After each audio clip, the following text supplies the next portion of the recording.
According to the county's medical examiner database, there's been a slight but steady climb in suicides over the last few years, reaching 413 suicides in the county in 2012.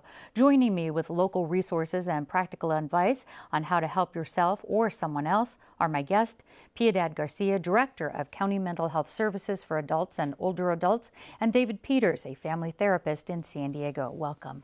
Thank you. Now, David, what are some of the warning signs that someone may be suicidal? The most important warning sign is someone who's detaching themselves from relationships. When someone is considering suicide, they pull away from their loved ones and their friends. They'll be much more isolative. Of course, a severely depressed mood or a very agitated mood in men is a warning sign.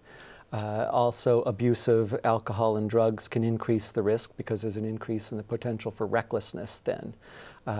Certainly, any previous attempt is an indicator that there's a higher likelihood currently. But then again, for some people, you just don't know. You don't get the sign. Well, Piedad, what do you say to someone who you suspect, either through these signs or they tell you point blank that they're thinking about killing themselves? I think one of the first things is acknowledging the fact that they have talked to you. It's very difficult for individuals who are feeling so much despair and suicidal to come out and reach out to an individual. So I think it's acknowledging that you're telling me, thank you for telling me, and how can I help? And where do I need to take you? What is it that you need from me now? And stay in the moment with the person. And I think that begins to really allow the individual to say, I need to be taken to a place, or I need to just talk and listen to that individual. And let them hear that. What shouldn't you say? Are there certain things you shouldn't ask or say?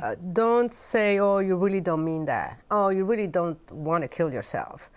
Don't minimize it. I think you have to, as an individual, as a family member, as a professional, you have to take it very seriously and assess and evaluate.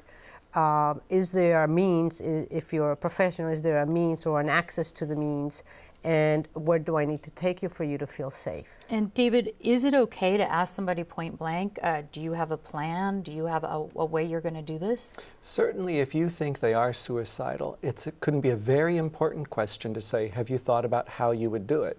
Because if they say, yes, I've got the pills, or I was thinking of using a gun, or yeah, I was driving on Coronado Bridge recently and thought about it, that's another indicator of the seriousness of it.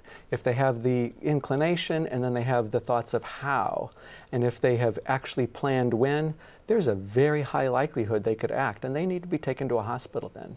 Well, Piedad, which population and age groups are at risk of suicide the most here in San Diego County? The data shows males and individuals over the age of between 45 and 55 is more predominant data that we have, but of course it affects females and males of all ages and all ethnic backgrounds. And socioeconomic status. So, but the majority we see is around the middle age. And why is that, David? Why middle-aged men, and what are some of the treatments available? Well, my understanding is that it's become middle-aged men in recent years, and I think it has a lot to do with the change in the economy, a lot of men who are unable to get meaningful work, and it gives them a sense of meaninglessness or powerlessness if they're not able to provide for their family, if they're no longer able to work in their occupation.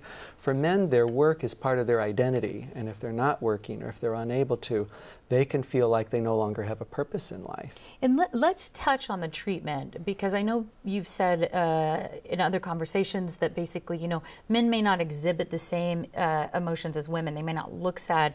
Tell us about appropriate treatment. Yes, appropriate treatment is critical. Many people, their first attempt at treatment is going to their primary care physician and saying, I just haven't felt like myself. I'm too tired. I don't have much get up and go. And the primary care physician means well, but he prescribes an antidepressant and says, come back in 4 weeks. It's really the worst alternative you can take in trying to start a mental health program, because most people then feel the side effects. They stop the medication. They say, well, I tried that and it didn't work. So what you want to do is go to a mental health professional first, a therapist, a psychologist, a family therapist.